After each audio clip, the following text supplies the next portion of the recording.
各位老友記，大家好啊！我係移民咗美國10幾年嘅 Tommy。喺呢個頻道入邊咧，我經常去講解一啲新嘅移民，特別帶住小朋友啦，特別係年輕嘅一代啦，嚟到呢度點樣去習慣新嘅生活。咁啊，今集咧我哋就轉一轉嗰個方向啊。咁啊，假如啦你係喺美國嘅啊，你將近65歲咯，咁你又冇做啲咩好特別嘅退休嘅準備，除咗留翻喺美國呢度終老，有冇諗過反其道而行啊，回流香港呢？又或者啊，環遊世界，安享晚年呢？我會講解一下點樣去善用美國嘅退休金，加埋香港嘅長者生活津貼，輕鬆做到退休生活樂悠遊啊！嗱，咁我都先花幾分鐘嘅時間去做呢一集嘅開場白啊嚇，咁你都可以喺下邊咧去跳到去實際我哋講呢個金額嘅部分㗎。咁啊，之前咧福利系列都簡單介紹過我哋美國嘅福利啦，特別係老人家退休之後啊，你可以攞到嘅醫療嘅保險啦，同埋社安金。咁啊，再加埋其他啊，例如 401k 啊、IRA 啊等等嘅退休帳戶、公司嘅退休金等等。其實咧喺美國退休咧係一啲都唔可怕㗎。而就算啊你係低收入、低資產都好，你都可以透過去攞呢個醫療嘅白卡啦、SSI 啦、糧食券啦、房屋嘅補貼、各式嘅低費嘅補助等等，去過一個有尊嚴嘅退休生活。咁但係咧，其實就算你話啊錢唔係一個問題，咁我諗好多嘅老友記咧都會突然間驀然回首，佢好嚮往我哋過去以前喺香港啦嗰種嘅生活啊。咁你行到去街上面啊，可以食翻碗魚蛋粉啊，食翻碗碗仔翅、艇仔粥等等。咁當然啦，其實呢啲嘅美食咧，其實喺洛杉磯呢一度咧係唔難揾到㗎。咁但係可能你去到美國其他地方咧，就可能係奢侈啦。又或者啦，可能你喺香港仲有好多嘅親戚啊、老友記啊、啲朋友仔嘅話，你話民主喎、自由喎呢啲咁嘅政治嘅口號，咪留翻俾啱啱去到英國、啱啱去到加拿大嗰啲移民嘅嗰啲小黃人去嗌咯，係嘛？今集我連背景顏色都換埋㗎啦。畢竟家國情懷、認祖歸宗、衣錦還鄉、搬石頭掟自己都唔係啲咩嘅壞事啦，係嘛？咁又或者咧，我哋撇除晒啲咁情感嘅説話啦，我哋掟啲嘅數據出嚟去研究一下。全世界退休嘅計劃最好嘅國家或者地方啦，咁頭3名咧，當然就有冰島啦、荷蘭啦、丹麥。咁緊隨其後嘅都有啲香港人好中意㗎五眼聯盟嘅澳洲、加拿大、英國同埋新西蘭。咁我哋美國咧就因為資本主義掛帥啦。咁當然就會比較差嘅。咁但係咧，其實同大家成長嘅地方香港去比咧，其實就差唔多嘅喎。咁所以咧，如果你可以匯集到呢2個地方嘅退休福利，咁其實退休咧就應該會比較輕鬆少少啦。咁你可能會問啦，咦？咁其實總共你可以攞到幾多錢呢？嗱，咁先講美國嘅社安金啦。咁亦即係大家其實你做嘢嘅時候，你曾經供過款，咁你起碼做10年或以上啦，即係40個季點。你退休嘅時候咧，就會有一筆錢作為你嘅生活保障，咁係多勞多得㗎。咁之前我都解釋過點樣去計啦。咁如果有唔明白嘅觀眾咧，都可以睇翻之前嗰一集㗎。而其實呢個嘅社安金咧係冇必須要你喺美國住嘅呢個要求㗎。只要你喺美國有一個銀行戶口係可以入到錢嘅，你就可以攞住張銀行卡去到其他國家去提款。咁當然有啲嘅銀行咧，佢哋嘅銀行卡係冇海外提款嘅手續費㗎。喺2021年嘅時候，每一個美國人嘅平均嘅退休金一個月咧大概就係美金1400蚊左右。咁當然啦，對於好多移民美國嘅人啦，特別可能你係中年嘅時候你先移民到嚟呢度嘅，因為你工作嘅年資咧係比較少啊，你實際攞到嘅退休金咧都會較少。不過咧呢一度咧亦都會幫到大家嘅喎，咁你等一陣再講啊。而我哋翻去睇香港啊，大家應該都會記得全民退休保障嘅議題喺社會上面討論咗好多年。到咗梁振英就任行政長官嘅期間，推出咗普通嘅長者生活津貼，即係長生津啦。唔係長津湖唔係冰雕連啊。俾翻65歲或以上有需要嘅香港長者即係變相係取代咗原來金額較少嘅生果金㗎。而去到2014年，立法會出現咗呢一幕，大家應該都好記得嘅喎。點解我哋供養自己嘅父母仲唔夠，仲要供養埋其他人嘅父母呢？你係咪佢要養老豆老母，你老豆老母就係人啊，人哋老豆老母唔係人啊！你喺個閪門拉出嚟就係咁大噶啦。對唔住啊，你你都咁啊，當然咧，今日嘅西門子敬已經成為咗完善之後嘅立法會議員咯。若果你話將來咧，俾呢兩個仆街咧，對唔住啊，余女士，你嘅發然後啦，到咗林鄭月娥嘅時代，咁啊政府推出咗呢個高額嘅長者生活津貼啦。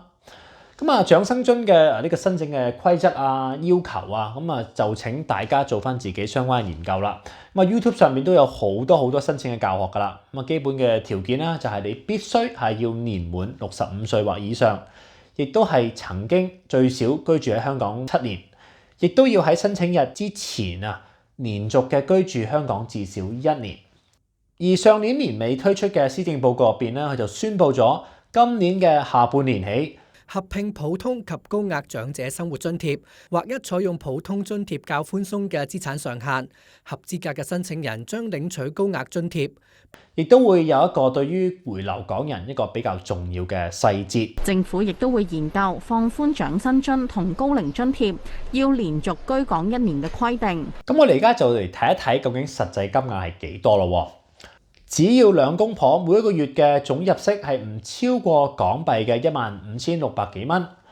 資產嘅總值係唔超過港幣嘅55,400蚊，就可以得到合併之後嘅高額長者生活津貼，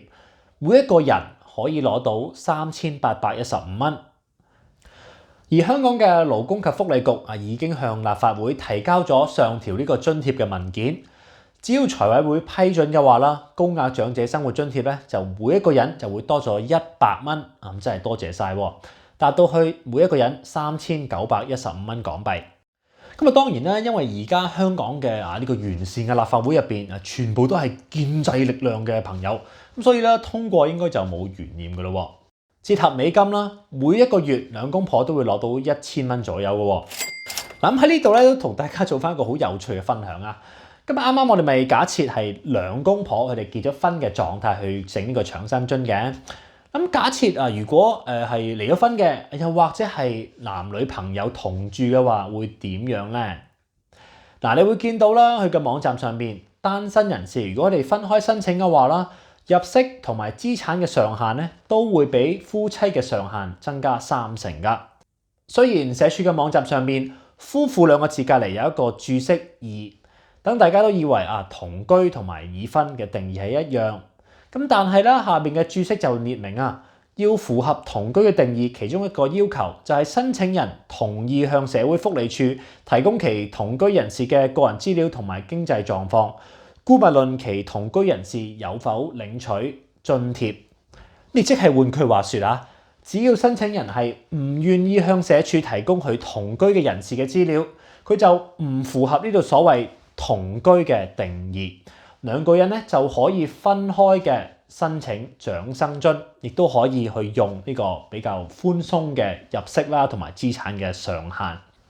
咁可能大家會覺得好似有少少唔合理喎，咁但係你有冇諗過點解呢？咁其實咧係源於2019年嘅一宗入稟尋求司法覆核嘅法庭案件㗎。咁大家有興趣嘅話咧，就可以自己去睇一睇啦。好啦，我哋就嚟講一講真係你搞長生津你要嘅資產上面嘅限制啊。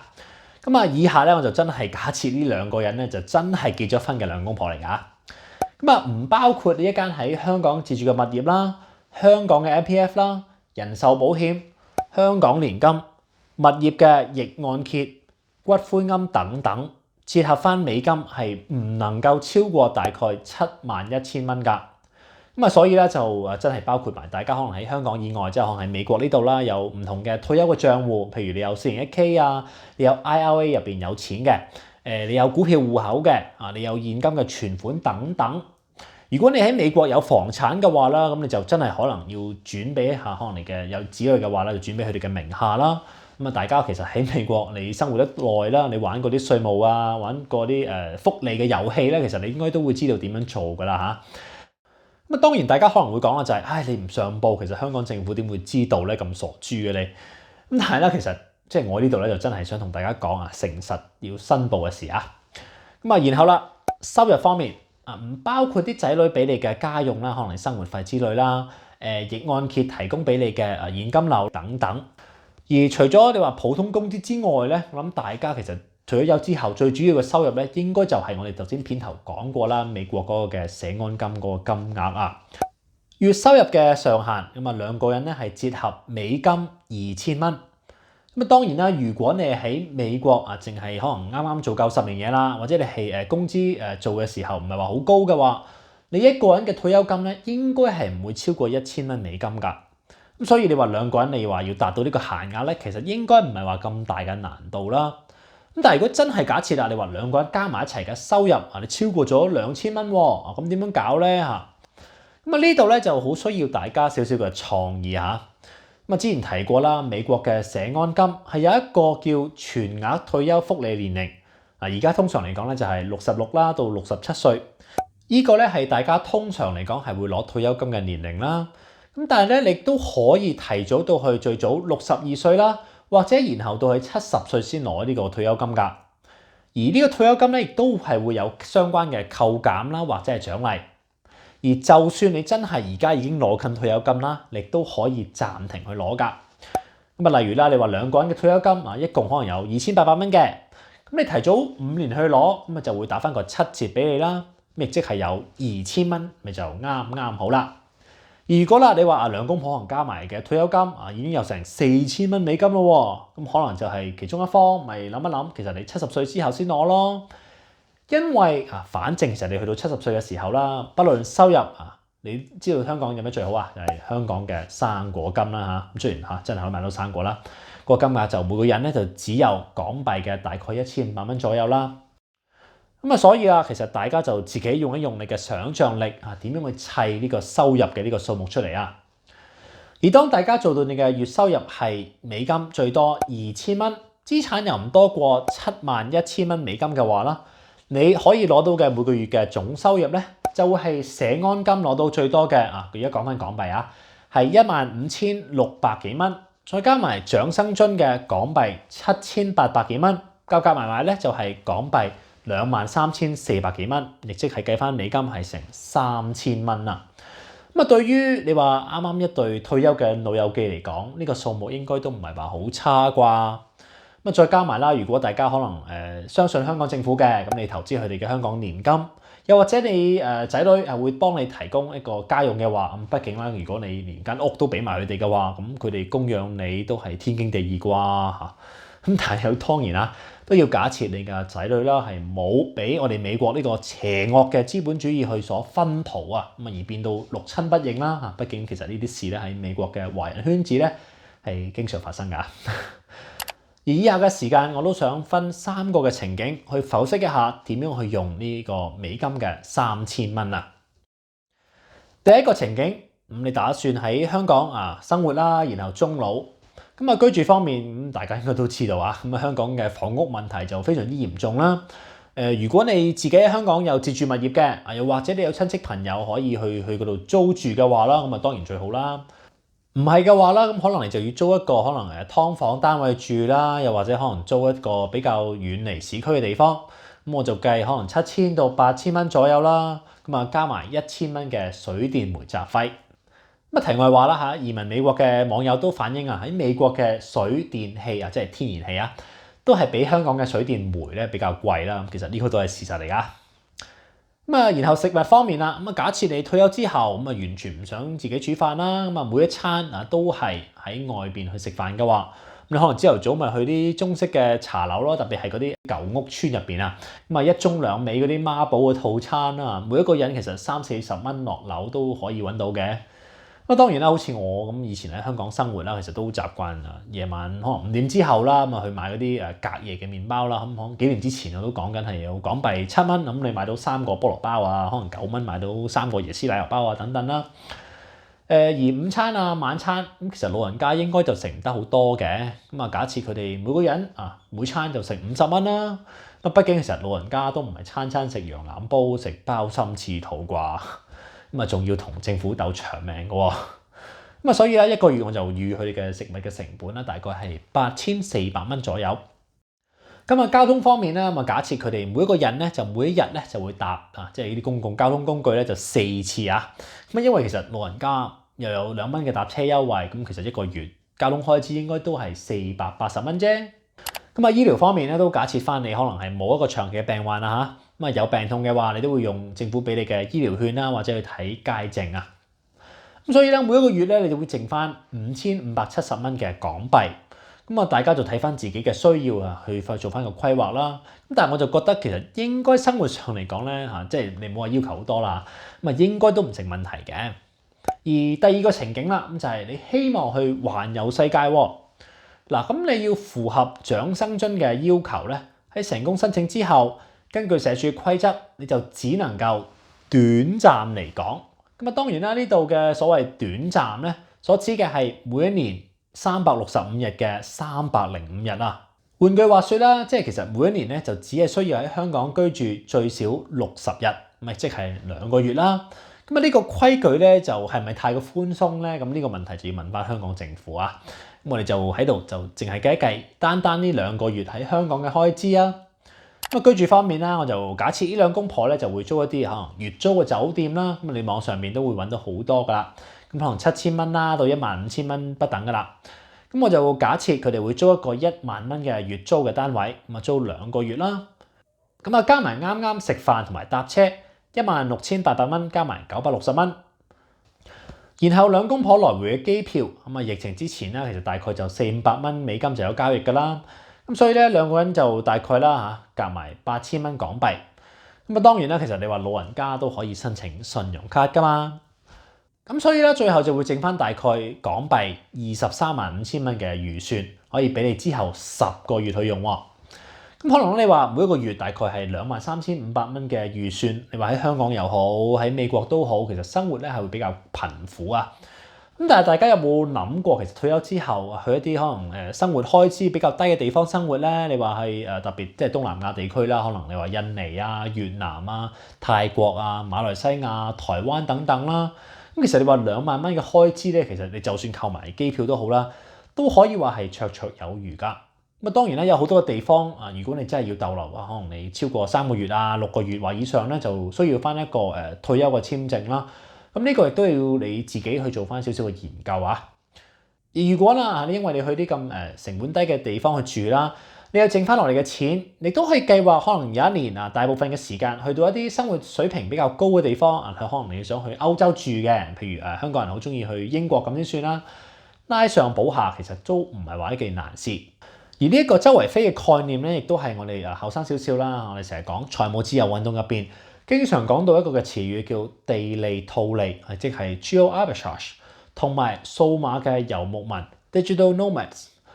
當然啦，你話呢一切咧，其實都係好視乎你自己嘅健康嘅狀態啦，你嘅心理嘅狀況啦。你話65歲仍然係周圍飛咧，其實唔係話每一個人都做到啊。亦都要希望啦之後疫情你唔會即係不斷喺度啦。然後啦，有觀眾亦都會問啦，咁如果我淨係花2個月最少嘅時間留喺香港，攞完你個長生津嘅金額，然後剩翻落嚟嘅10個月，你唔環遊世界啊，留翻喺美國，咁得唔得咧？諗喺美國生活啦，大家都知道啦，其實我哋醫療個保險咧係必不可少噶。喺22年嘅時候，你就需要去支付每一個人大概170蚊美金嘅老人保險 Medicare 嘅 Part B 嘅保費。當然啦，我都假設你已經做咗10年嘢，你有 Part A 嘅免費啊。而其實頭先我哋講環遊世界嗰個嘅情景入邊咧，如果你係想保險少少，譬如有啲咩大病嘅話咧，你想喺美國即刻翻嚟醫嘅話咧，其實我都建議你真係買埋呢個 Part B 嘅保費啊。無論如何啦咁呢一度咧就會剩翻每一個月係2600蚊嘅預算啊。咁我諗大家其實喺美國生活咗咁耐啦，其實應該都知道點樣去慳錢，點樣去用2600蚊去生活噶啦。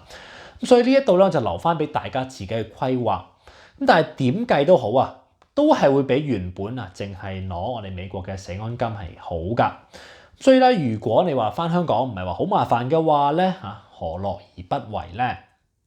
而呢一度大家都要注意一下㗎，咁就係如果你本身可能你收入好低嘅話，咁可能你已經攞到美國嘅低收入嘅補助，譬如你講緊糧食券啊、醫療白卡啊等等。而家因為你多咗呢個長生津嘅呢個收入啊，援助嘅金額咧就可能會減少啦，甚至係唔符合嗰個嘅資格。所以大家就因應翻自己嘅收入啊，你嘅資產嘅水平咧，做翻一個適當嘅選擇啦。咁啊，最後一個問題啦，就係你做一個美國人，你攞香港嘅長生津係咪需要交美國嘅稅咧？咁啊，由於咧啱啱我哋講長生津咧，每一個月就淨係得1000蚊美金啊，你社安金都係得2000蚊美金啫，你係唔會超過兩個人嘅呢個標準嘅免稅額啦，即係 standard deduction。社安金嘅部分咧都係唔需要交稅㗎，咁所以大家係唔需要擔心。好啦，咁啊，以上咧就係關於點樣去善用香港嘅長生津啦，配合埋我哋美國社安金啊呢個退休金，去做一個安穩退休嘅一啲基本資訊。咁啊，都希望啦，大家不論你嘅政治立場都好，唔好過分猜度 Tommy 做呢一集背後嘅用意啊。咁我只係從一個好實際嘅角度啦，亦都係企喺一個中老年人去諗呢個退休嘅時候嗰種嘅思考嘅方式。咁特別啦，你話依家疫情之間啊，咁啊，你話住喺歐美嘅老人家，其實佢哋嘅處境咧並唔係我哋呢一輩人咧能夠好輕易咁樣明白㗎。都希望大家無論你身處何方啊，都係希望你啊生活平安啦。有任何嘅問題喺下邊留個言啦，亦都希望你可以 like、subscribe、share 同埋撳埋隔離個鐘仔啦。咁我哋就下一集再見啦，拜拜。